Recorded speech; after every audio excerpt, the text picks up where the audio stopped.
Get your ears wrapped around the Golden State Media Concepts Basketball Podcast. All the scoop you need to know from college basketball to the NBA and even March Madness. News of your rising stars. Topics on and off the hardwood. This is the Golden State Media Concepts Basketball Podcast.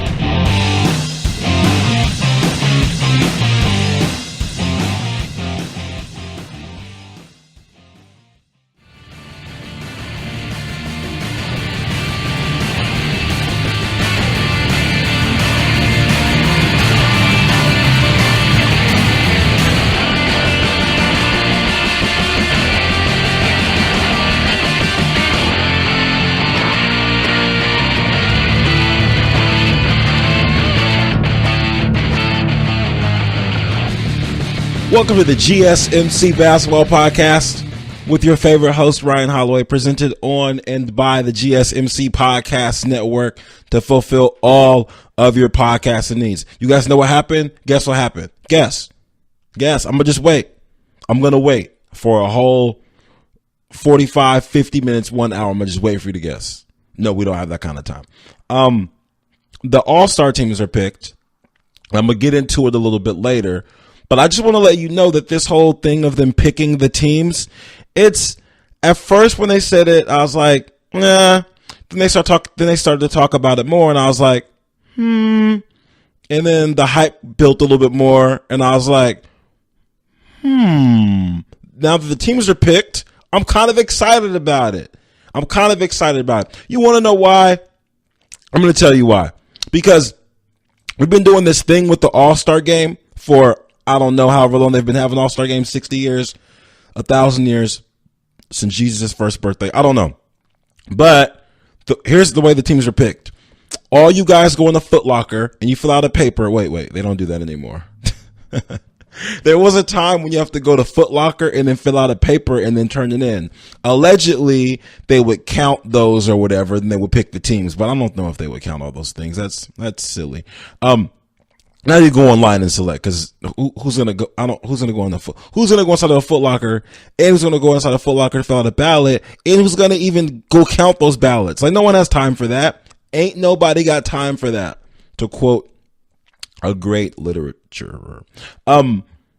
Yeah. So I don't know. The whole them picking things are like them picking teams like that. It's interesting to me. And when the teams were released, I'm like, okay, I see what you guys did there. You guys built a lot of intrigue. I can appreciate that. I genuinely can. That's awesome. So with that, I'm going to go into that later. What I also have for you guys is a little bit more, just a tad more petty, a little bit more petty that it may be. And when it comes to petty, here's the thing. When I release this type of petty information, I don't necessarily blame the players because I'm someone that's like, hey, if it's said behind closed doors to your people, to your friends, and it leaks out, I don't really know if it's fair. You know, like I'm going to tell you guys what happened, but I don't necessarily criticize the players for this because if you have friends that are on your payroll or whatever, or your associates, your colleagues, your boys, your posse, your amigos, whatever you call them, and one of those people is like leaking information to ESPN or whoever, and they're getting little $10,000, $20,000 checks on the side. I guess like I don't know the dynamic of that situation, but I don't know. Rick Ross has a verse that says something like, "If your man's loyal, give him a raise," because like a lot of people aren't loyal. So I just want you guys to know when I do leak this wild stuff, I'm not even leak it, but when I tell you about these leaks that came out with information, I don't want you to feel like I'm criticizing the player for the way they feel because they should feel that way. I don't know who they told it to. It'd be different if they were on the block. If I knew the context of the conversation, that'd be one thing. But if this was something that was like said in McDonald's around 50 people when they were stunting, then that's different. Like that's 100% different. So I'm going to get into that because not allegedly, the report said that Kyrie, if he wasn't traded, he was going to go ahead and say he was going to have like voluntary knee surgery if they wouldn't trade him, which kind of makes things make a lot of sense. Makes more sense as to why he was traded and why they wouldn't sit on him. But it doesn't, though, because I have like a theory about that. Also, it wasn't found. It was it was found that LeBron wanted Paul George and Carmelo. Like, and that's kind of a duh moment, but I guess it was recently repeated, but I don't know if that's the thing. Like, I don't know if it was repeated or if this is just a LeBron feeling from a while ago. Because if this is something that LeBron happened to say again, like, you guys could have went ahead and got me so-and-so and we wouldn't be in this situation right now. If he said that just recently, then, that could be, that's kind of low key like a diss towards IT in a way. Kinda. Because, kinda, or not really. Who knows? We'll figure it out. We got that for you as well. So I'm going to let you guys know all that. Also, Westbrook is like playing like a Jedi mind trick type of thing, which I greatly congratulate him on, because he is he's not really a mind trick guy, but I'm going to go in all that. It's going to be great. This is what I want to tell you guys. Check this out. So, before I get started, when you go into this weekend, I need you to know that the flu is running rampant. I just got over the flu a couple days ago. I was able to get over it in 4 days because I'm genetically superior. I'm not sure if you are. Maybe you are, maybe you're not. I'm one of the 3% of people that only need like 6 hours of sleep. Look it up. There's only 3% of us. So, I'm genetically superior, so I was able to fight off this zombie 2018 flu. But you yourself should be careful. You got to be careful of the flu, because dogs are even getting the flu. Dogs are. And not in like expensive dogs, like the dogs you pay a lot of money for, the ones that can go on the airplane, not the ones that can go under the airplane, but the ones that go on the airplane. Like they get a chair and they can bring one bag with them. Those type of dogs are even getting the flu. And I personally feel like if you pay more than $1,000 for a dog, he shouldn't get the flu. I don't think he should be able to get the flu. He should be able to fight crime. He shouldn't even, he shouldn't get strep throat. He shouldn't get anything. No doggy diseases, no Parco, nothing. Because if a dog costs that much, then that shouldn't happen to you. I don't think that should ever happen to that type of dog. It's not a two-legged dog that you found behind the tire shop that you decided to bring home and give to your kids. If that dog comes home and has some 1980s STD, that's on you. That's the path that you chose. But if you pay a particular amount of money for a dog, I personally feel like he shouldn't be susceptible to colds. He shouldn't even be lactose intolerant. He should be able to eat sour cream, drink milk, eat ice cream, all of that. He shouldn't even be able to eat chocolate. Well, then they say dogs can't eat chocolate, but I don't know. The more you pay for a dog, there should be a different type of like immune system for them. And no, that is not commentary. That is not social commentary. Don't take it that way, because that's rude. And if you're thinking that, then that's rude. Anyway, watch out for the flu. Drink your fluids, as people say. I don't know why people keep saying drink your fluids as though you're going to eat a whole bunch of sand at home, but drink fluids, because I don't know, that's the thing people say to you when you get the flu. I know this because I had the flu. Anyway, on with the show. So this is where we're at with this right now. Apparently, LeBron said that he wanted Melo and Paul George, and he wanted Melo and Paul George. The thing is,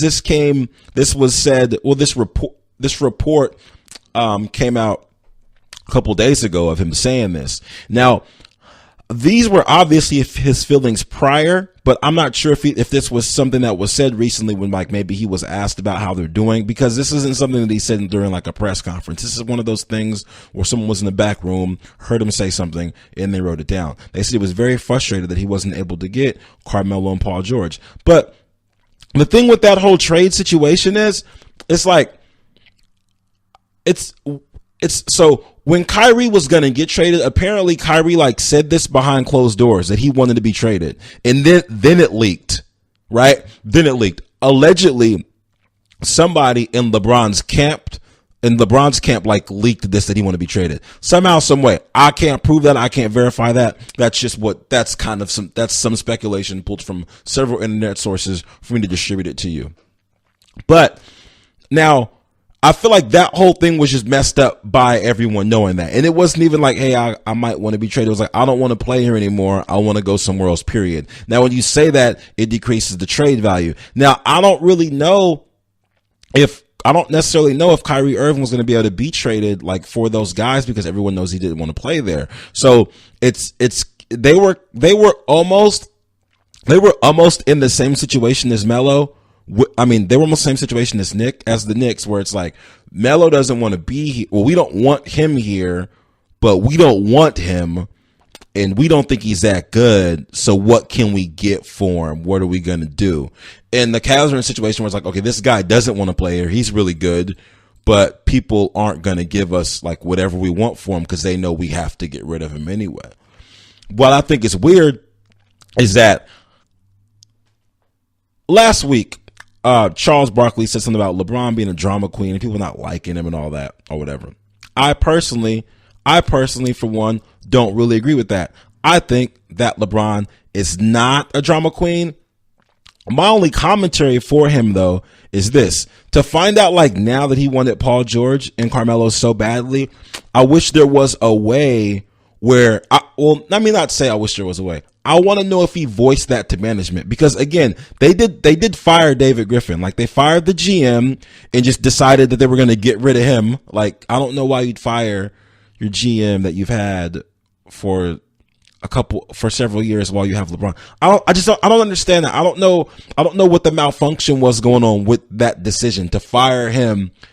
And unless Dan Gilbert plans on blowing the team up, I don't necessarily know why you'd fire the GM. Anyway, I want to know if like LeBron just cut off contact with him and was like, whatever, they'll figure it out. I don't really want to deal with that guy.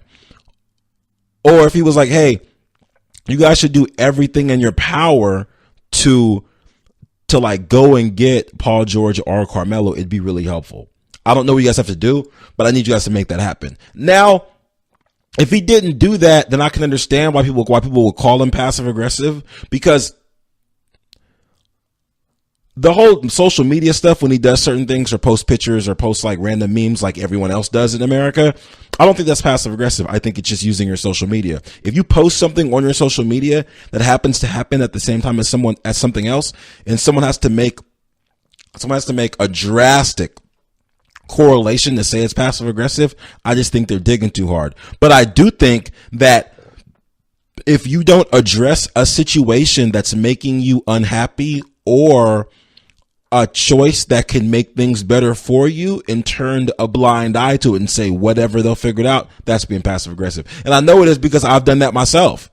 I've been in plenty of situations where someone's like, hey, someone that you'll feel away, and then someone's like, hey, what if we do this, or da-da-da-da. You're like, whatever, man, just figure it out on your own, whatever, because you feel away. I've done it. We've all done it. Like, whatever, in relationships, at work, with friends, whatever, grocery stores, customer service situations. Well, we can give you 10% off, whatever, just wrap it up. I don't care. Whatever you guys do is fine. Then you get home and you get on Facebook and you go bad and tear the company a new one. And all you really had to do was just ask for a manager or wait 20 more minutes. Things like that happen. So I want to know the dynamic, but I want to know the dynamic behind that, and like what exactly was going on with the whole LeBron wanting them to play there. But the plot thickens, though. I'm going to tell you a little bit more about it when I get back from this break.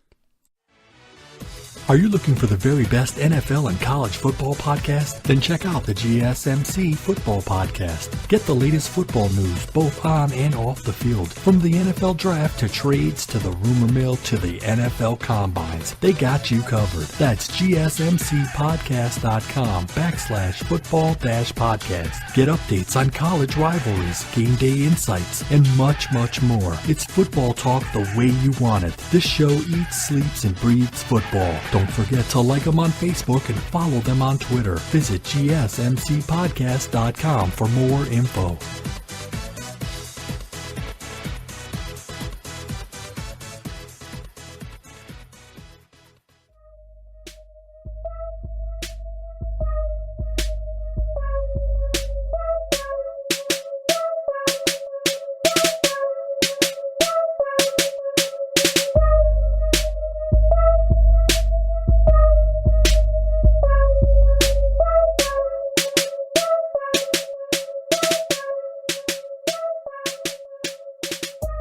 Welcome back to the GSMC Basketball Podcast with your favorite host, Ryan Holloway, presented on and by the GSMC Podcast Network to fulfill all of your podcasting needs. Now, I was starting to dig this hole, not dig this hole. I was planting this foundation, tell you guys this story.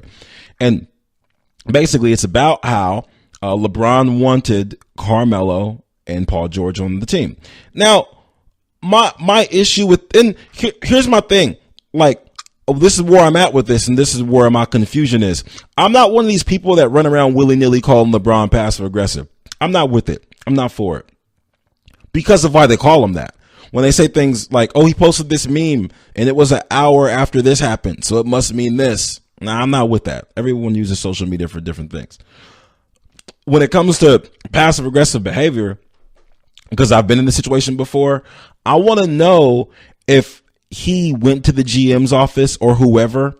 They fired Griffin. I think the new GM's name is Kobe something. Sorry, I don't know his name. And I want to know if he went there and was like, hey, I need you guys to do everything in your power to get me Paul George, Carmelo, one or the other, both, whatever. I need you to do whatever has to happen and do it. And they didn't do it. And now he's upset about it still.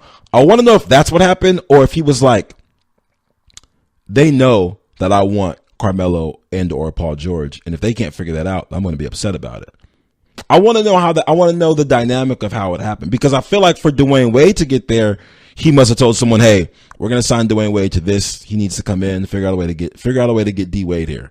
That had to happen, right? Like, because they didn't know, they aren't psychic kids and they're chilling and then randomly Dwayne Wade is just there. Like, hooray, I'm here. Like, I'm sure that didn't happen. So I want to know if he used the same energy towards the Paul George and Carmelo Anthony situation that he used towards the Dwayne Wade situation. I would just like to know that before we run out willy-nilly saying that he really wanted them and he's upset that he couldn't get them on the team. Because I personally feel like it's unfair to just pull that out now, because it's kind of a low blow.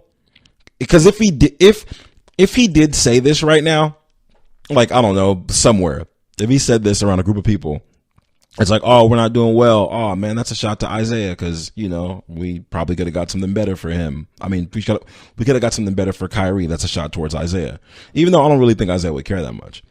But I don't really think LeBron would say that within this situation, because what's done is done, right? But if this is something that he said in, I don't know, September, and this is being brought up for a story, then congratulations, Spin Media. Like, great job. The plot thickens, though, because here's the thing.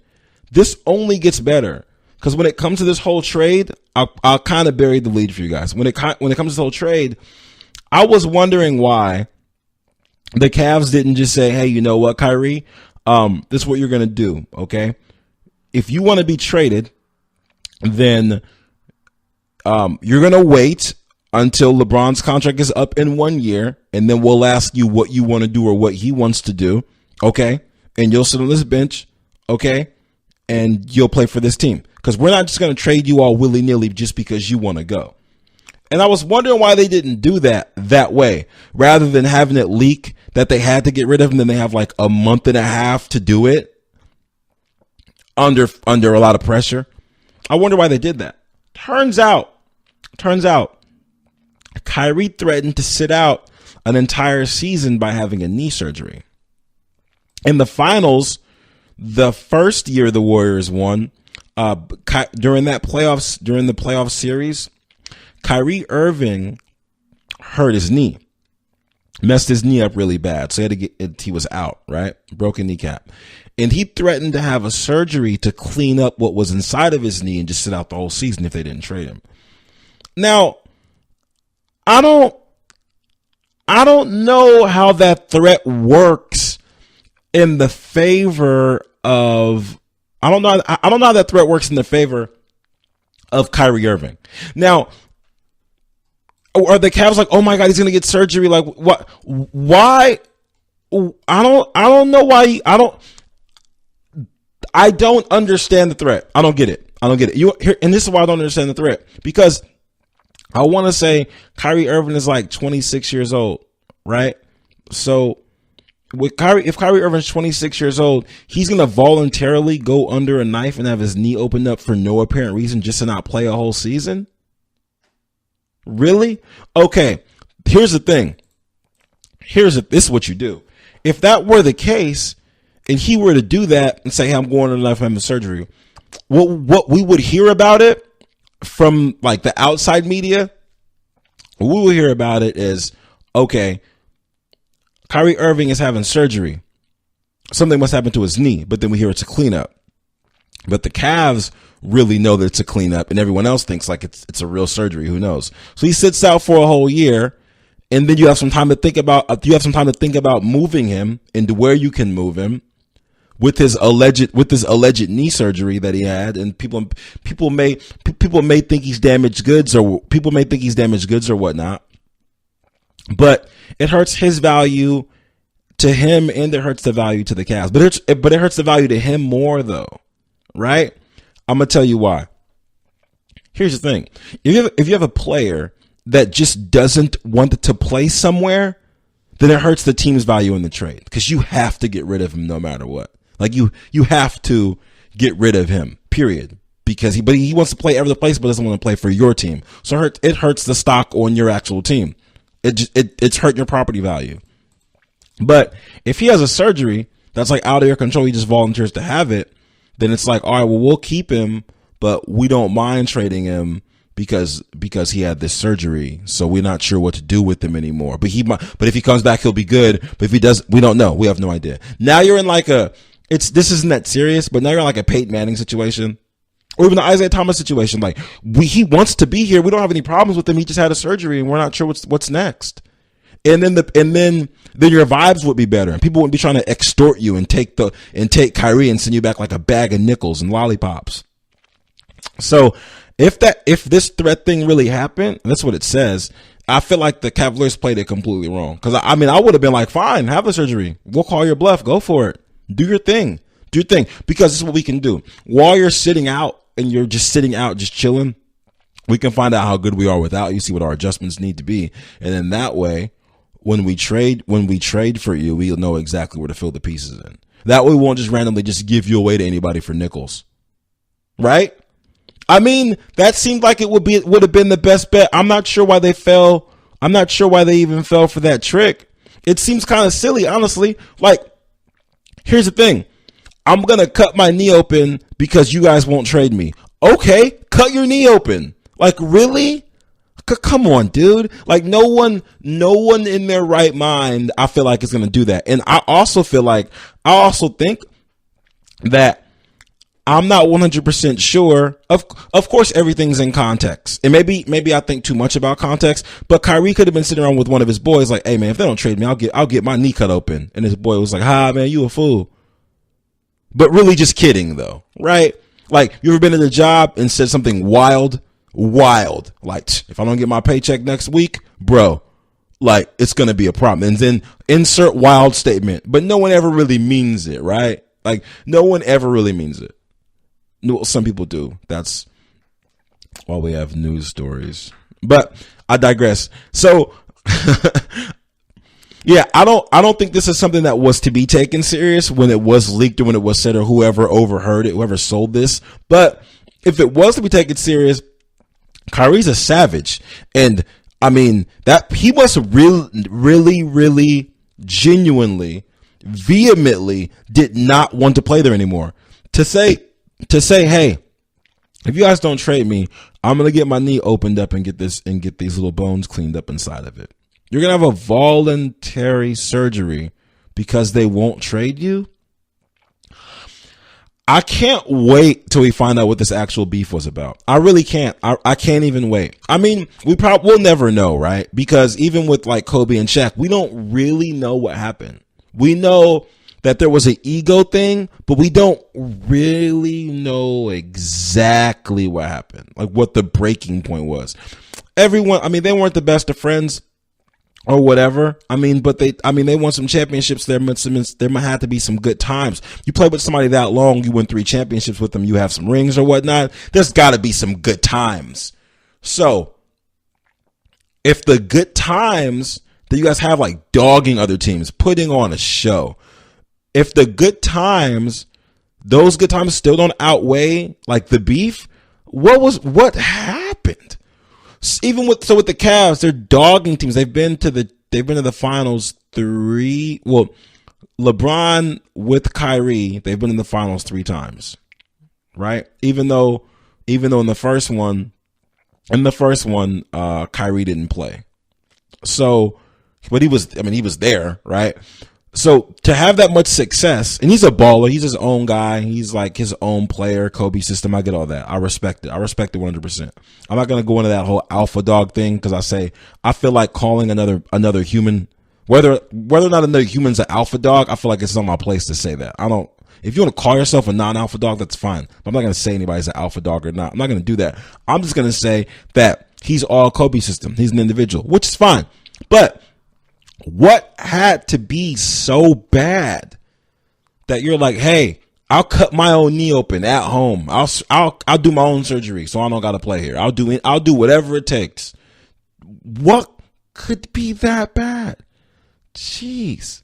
So I don't know, but I feel like I think that was diabolical, and I don't want to say I've never heard of anything like that before, but I just want to say that I'm kind of impressed by it. That's the measures that we're taking. Like it's not literally cut off your nose, spite your face, but it's as close to that as figuratively possible. It doesn't get any closer to cut off your nose, spite your face, than to cut open your knee to not play for a team that you don't want to play for. It doesn't get any. It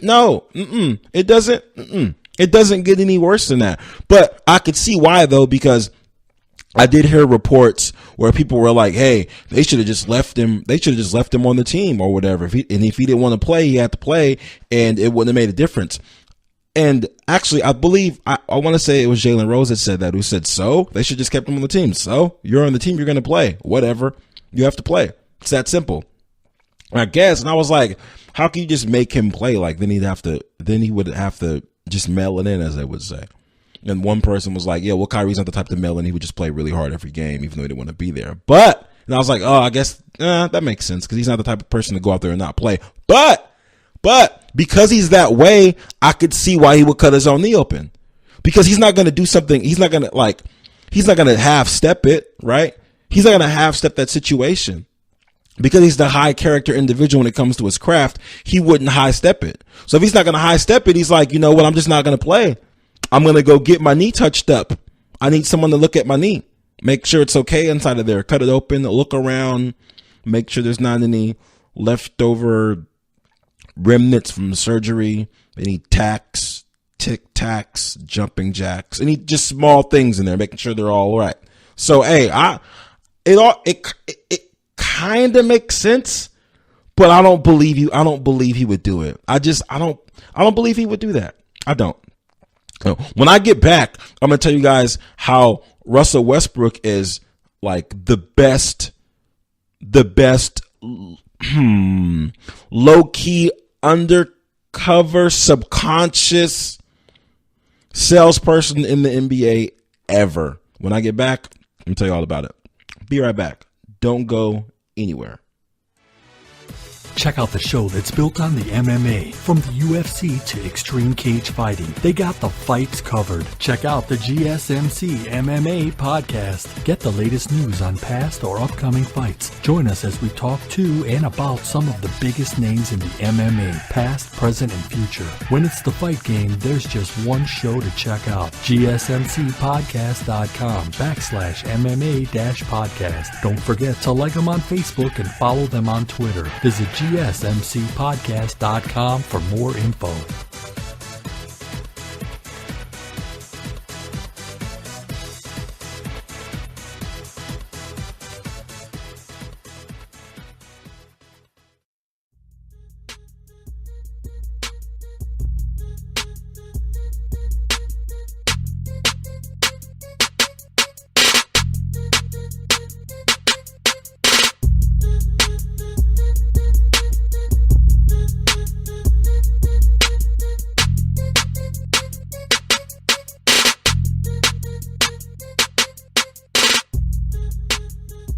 Welcome back to the GSMC Basketball Podcast with your favorite host, Ryan Holloway, on the GSMC Podcast Network to fulfill all of your podcasting needs. Now, here's the thing. I just got done wrapping up. Well, I didn't really wrap this up. I'll just tell you guys about how the Kyrie Irving situation on the Cavs was the plot was thicker than we knew. And there was a slight, I don't want to say conspiracy, but apparently there was a threat that if Kyrie wasn't traded, that he was going to go under the knife and have like an orthoscopic cleanup surgery for his knee that he hurt in the finals 3 years ago. And based on like that threat, he was going to, I guess he was going to stay out of the year. But my opinion of that is I don't really know how the Cavs would have fell for that because Kyrie's too young to just go have like a voluntary surgery, like just because. I don't really see why he would just go and do that, like during the prime of his career, trying to go under the knife just because. I don't see that happening. And if I was the Cavs, I'd be like, fine, have surgery. I'm calling your bluff. Anyway, that all led to them rushing Kyrie out of there, not really able to get exactly what they wanted for him because they kind of had to get rid of him before the season started because everyone knew he didn't want to play there. During the trade situation, LeBron was interested in possibly acquiring Paul George or Carmelo Anthony or both of them in somehow, some type of way, some capacity. Now, as we know, Paul George ended up on the Oklahoma City Thunder along with Carmelo and Russell Westbrook. This was after Russell Westbrook signed a $200 billion contract. No, like $200 million. After they showed him that he was willing to make some moves. After the organization showed him they were going to make some moves for him. Now, here's the thing with Paul George. Since Paul George has went to OKC, because he's on one of these contracts where you trade someone and then he has basically a year to figure it out because he has an expiring contract. Indiana wanted to get rid of him so they can get something for him before he just walked away because he never really said if he wants to be there, doesn't want to be there, wants to be there, blah, blah, blah. Which, let me go back to Kyrie for a second. That's why, even though Kyrie decided to leave the Cavs, and apparently he wasn't the one to leak this or whatever, but for him to go to the organization and say, hey, I don't want to be here anymore, I appreciate that. I really do. There's a lot of it's misconstrued as it being disloyal to say, can I have a trade? I mean, because some guys have no trade clauses. Like Carmelo had a no trade clause. He had to waive it to get on the OKC.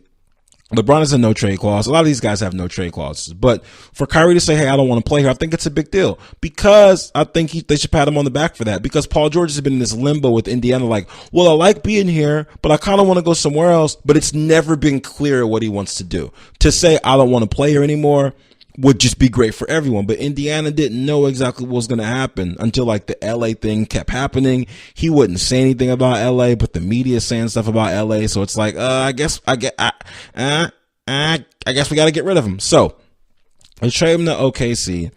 And he's in OKC this season. The contract expires at the end of the year, and then he's going to see what he's going to do. Microphones are in his face before every LA game, during every LA game, and after every LA game. Like, hey, are you interested in coming to LA? Do you want to come here? Do you thought about it anymore? Which is crazy, right? It's so crazy because in the NBA, there's no such thing as a distraction, right? There's no such thing. But in the NFL, everything's a distraction. Like if you have a certain player on your team that does a certain thing, that's a distraction. If you do too many interviews about a particular thing, that's a distraction. If a coach does this, that's a distraction. Anything off the field, that's a distraction. But in the NBA, nothing's a distraction. They're asking Paul George this every other conference. Have you considered where you might go after your contract? Bro, like he's on a good team. Let him live. At one point, I could see when the OKC thing wasn't quite working out, they were in like 12th place. It wasn't looking really good. It was looking like they were going to miss the playoffs. And there were whispers of Billy Donovan not knowing what he was doing because, I mean, you have all three of these players and you guys should be doing better. But they've worked it out and now they're in 5th place. They're in a more realistic situation. Now, with that, with him being like recruited and asked where he's going to go, again, he still hasn't said anything. He said, well, we're in a good situation. We're in a winning team. So it would be dumb of me to leave. But he also said when he was in LA, like, oh, I like the fans recruiting style or something along those lines. Like he liked how they were trying to like draw him there. So there's like these mixed signals, and I don't blame him just because everything he says is scrutinized. So I don't blame him. I just wish it was more clear. Russell Westbrook was asked, hey, how are you gonna try to sell this to Paul George? And Russell Westbrook was like, I don't have to sell anything to him. Like, we're gonna win the championship. I don't have to sell anything to him. Right? Now, Russell Westbrook isn't the type to just say something. He means everything he says. He lives, breathes, and bleeds basketball. He doesn't even really care about stuff. Like, all he cares about is basketball and fashion and his kids and his family. That's it, right? It's really interesting because the only time Westbrook cares is when people get in his face about basketball. Other than that, it's like, whatever. He doesn't really care about the opinions of others unless it's about basketball. Prime example. They asked him how he felt about the All-Star team or whatever, and he's like, yeah, they got the teams figured out. That's cool, whatever. There's someone in the background, I guess one of his teammates in the locker room is like, tell him how you really feel. And they start laughing. He's like, well, I saw the list and it looks like I was picked last. I don't really know why I was picked last. And then someone's like, oh, it's in alphabetical order. He's like, oh, see, told you guys it's in alphabetical order. So he was only concerned as to like, why would I be picked last? I'm one of the best players in this. I am one of the greatest NBA players of all time. And Westbrook is right now one of the greatest NBA players of all time, period. 100%. Now, that's all but other than that, he doesn't care what anyone says about him. But being picked last out of all those people, he was hot. So he feels like, no, I don't have to sell Paul George anything. We're going to win the championship. And then you know what he said? So first of all, he said, I don't have to sell him anything. We're going to win the championship, right? Do you want someone on your team like that? Yes, you do. But I don't have to sell him anything. I don't got to do that. First of all, that's not what I do. Secondly, I win championships. Even though he hasn't won one yet, he's been in the finals. He's been close. He's a baller. He's a phenomenon on the court. He can't be stopped. Average a triple-double. We love saying that. So what I'm saying is his next move was this. Paul George didn't make the All-Star team. Why, you might ask? Well, because he plays in the West now. And it's the same reason that Carmelo didn't make the All-Star team.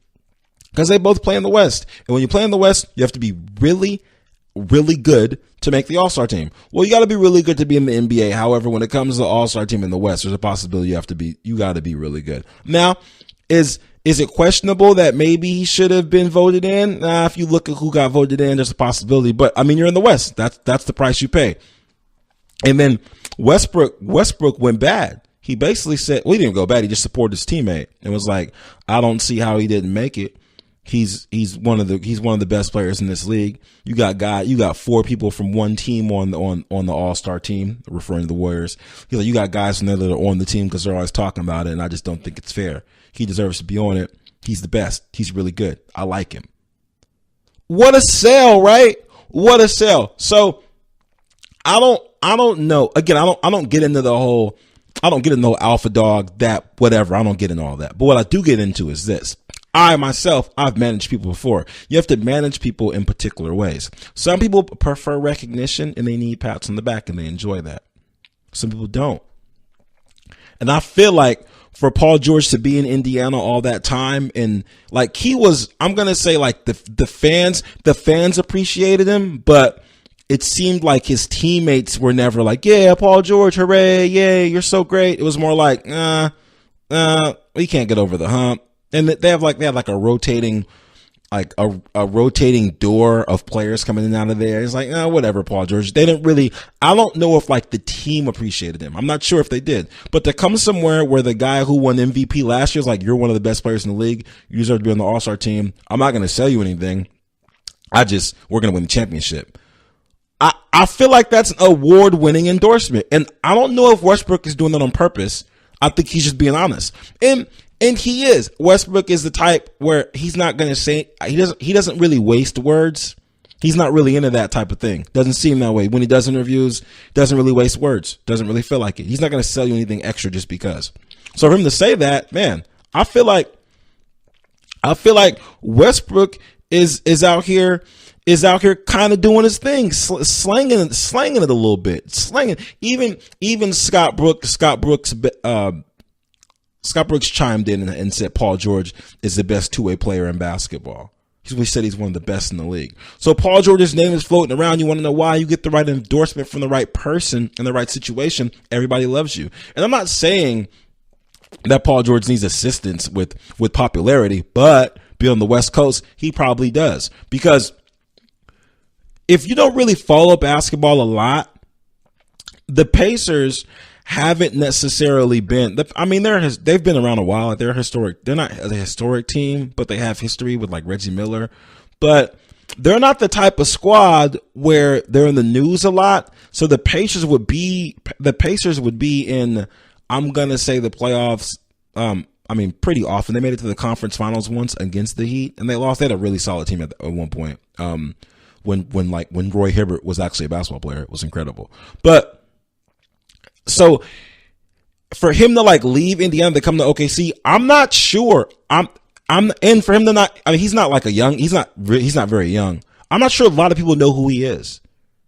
And don't get me wrong, basketball fans, aficionados. I know you guys know who Paul George is, but I don't think a lot of people like know who he is. Like, I feel like his name might be new to some people. I promise you, in a way where when the Warriors weren't good, when they like weren't that good, and they had Monte Ellis. Monte Ellis was a baller. He averaged like 27 points a game. Nobody knew who he was. Why? Because he played for the Warriors. The Warriors at that point weren't as good. The Warriors, when they had Monte Ellis, they weren't as good as the Pacers at all. But it's just a regional thing. Like, if you're not mega popping in a small market, then nobody really. If you have to be a particular level of outstanding for people to notice you in a small market. And I feel like for the Pacers to not ever quite get over that hump, I don't think a lot of people know who Paul George is, honestly. And not even because of his gameplay. It's because he doesn't do a lot of commercials. He's not into the whole I'm on TV a lot thing, which I don't know why. It seems weird. It seems like he'd be the type. He's from LA. You know, that's an incredibly biased opinion. That's really ignorant of me to say. I apologize. But so that's that story. This is what we're going to do. When I get back, I'm going to review these all-star game rosters with you and ask you guys who you think is going to win. My opinion actually has been scrutinized about the all-star rosters, because I honestly feel like, you know what, I'm not even going to tell you. You guys got to wait till I get back. Y'all just got to wait. You guys just have to wait. I will be right back. Do not go anywhere. If you got to use the restroom, that's fine, but don't be gone too long, because then I'm going to be offended, and who wants that? Talk to you soon. Check out the show built around the women of MMA. From the UFC to the extreme cage fighting, we got the fights covered. Listen. It's the Golden State Media Concepts Women's MMA Podcast. The latest news of upcoming fights, discussions of previous matches. Join us as we talk to and about the biggest names in women's mixed martial arts, past, present, and future. When it's the women's fight game, you know where to listen to. The Golden State Media Concepts Women's MMA Podcast.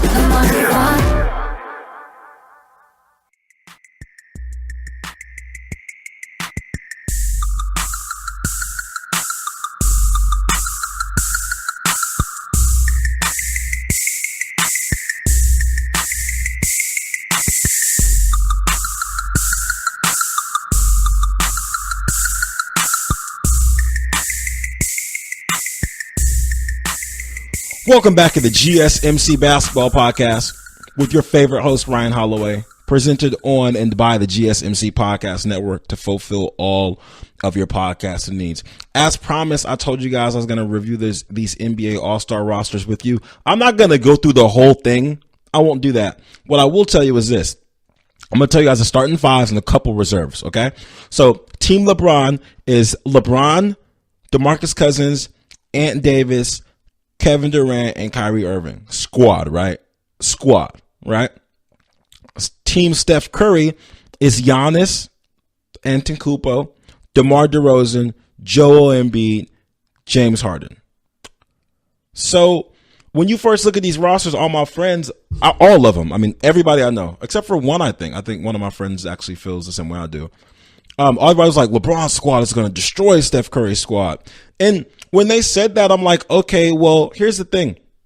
If they were playing 5-on-5 the whole game, I could see that happening because they dribble the ball on the court. Maybe DeMarcus Cousins and Anthony Davis would, just like post up Giannis and who else is the big? Just post up Giannis and Joel. But Joel Embiid and Giannis both play D. But I could see how DeMarcus Cousins and Anthony Davis, they have a better stretch game than those two. So maybe they would dog them. And then maybe Steph Curry isn't going to be able to guard Kyrie Irving the whole time. And Team LeBron has LeBron James. Is DeMar DeRozan or James Harden going to stop LeBron? Probably not. But then who's going to stop Harden? Either way, I feel like over the course of like a 5-on-5, I could see LeBron's team winning just because. And they have Kevin Durant, who would never have to go down low. He would just pull up from anywhere. So the team LeBron is incredibly longer, basically, other than Kyrie Irving. But over the course of like the substitutions, because there are like massive substitutions in All-Star games, and once those substitutions start, that's when things start getting a little weird. So once they start switching people out, I mean, Team Steph Curry, I mean, they've got Jimmy Butler and Klay Thompson and Dame Lillard. Now, Jimmy Buckets, Klay Thompson, and Dame Lillard, they'll all get you buckets. It's not a problem. Once you start putting those guys in, things start moving around a little bit, things are going to get weird. The Team LeBron reserves, you got Victor Oladipo, Kristaps, John Wall, Kevin Love, LaMarcus, Bradley Beal, and they got Westbrook. So I honestly want to say the most valuable reserve on LeBron's team is Russell Westbrook when it comes to playing with these All-Stars and getting buckets. Meanwhile, I feel like Team Steph Curry has three valuable reserves. So I feel like once the rotations start, I believe that Team Steph is going to win by about 12 points. That's my feeling. I'm calling it right now, right here. Right now and right here, Team Steph Curry is going to win by 12 points. That's how I feel. Because I also feel like Team Steph Curry has way more wet than Team LeBron. Way more wettening. Ultra wettening. They got James Harden. They got Klay. They got Steph Curry. And Jimmy Buckets to get a little wet. And you got DeMar DeRozan, who is the king of mid-range jumpers. The king of them. The king. So, I mean, I don't really see a situation where, I do see a situation if they were really going to play like 5-on-5, starting five, I think they get smacked. But other than that, I don't see it happening. No way. This day in NBA history, about almost 1,000 years ago, it wasn't 1,000 years ago. I'm just kidding. January 26, 1995, Grant Hill was the first rookie to ever lead all NBA players in All-Star votes. He received 1.2 million votes. So, wait. I'm sorry. The record for the votes, it was a record amount of voting. So it was 6 million votes casted, 6 million votes, right? Among the whole All-Star game, the whole thing. 6.2 million votes, the whole thing. He received 1.2 million votes. Wow. So, like, what's that? That's a little bit more than 1/6. A little bit more than 1/6 of the whole NBA votes. And let me tell you guys this. This is in 95. So Michael Jordan was there. Shaquille O'Neal was there. Wait, was MJ there? 96, 97, 98. I'm sorry. I just blatantly lied to you. Michael Jordan wasn't there. But Shaq was there. Know what I mean? And Grant Hill, in case you guys don't know, if you get some free time, please Google Grant Hill. Because Grant Hill was the coldest player who never got to be cold because he got like these ankle injuries and he just never quite bounced back. And when you did see him like later in his career on the Sun shooting a bunch of mid-range jumpers, that wasn't really Grant Hill. That was a shell of Grant Hill. But he was still getting buckets though. So shout out to Grant Hill. And it's interesting. I told you guys earlier that no one's going to go into Foot Locker and cast these votes anymore. And when I thought about it, I was like, was it Foot Locker? Am I just making this up? But now that I have that fun fact for you guys. It really was Foot Locker. You'd go in Foot Locker, you'd fill out a little piece of paper, and you put it inside a little thing, and they would actually count it. Apparently, they really were counting it because it looks like it was 6,254,427 ballots cast. Now, that means that people are really counting these votes, unless they're just picking random numbers. Like, let's just say it was 6.2 million something. We'll just do it like that. We'll just figure it all out. I'm sure maybe that's how it went. Maybe that's not how it went. Anyway, this All-Star game is going to be exciting. And leading up to this, I will have more coverage for you guys about this All-Star game, because this whole pick your own team thing with certain players and certain teams, I feel like we're going to have a little bit of trash talk growing. It should get kind of weird, and I think we're going to like it. With that, you guys have an amazing weekend. Watch for the flu, like I told you. Please watch for the flu. I'm asking you nicely because it's dangerous. Dogs are getting it. Dogs are getting the flu. I'm letting you guys know. And like I said, the expensive dogs. So with that, I'm going to let you guys go ahead and go. Enjoy your weekend. Live long, prosper, watch for potholes. You've been listening to the Golden State Media Concepts Basketball Podcast, part of the Golden State Media Concepts Podcast Network. You can find this show and others like it at www.gsmcpodcast.com. Download our podcast on iTunes, Stitcher, SoundCloud, and Google Play. Just type in GSMC to find all the shows from the Golden State Media Concepts Podcast Network, from movies to music, from sports to entertainment, and even weird news. You can also follow us on Twitter and on Facebook. Thank you, and we hope you have enjoyed today's program.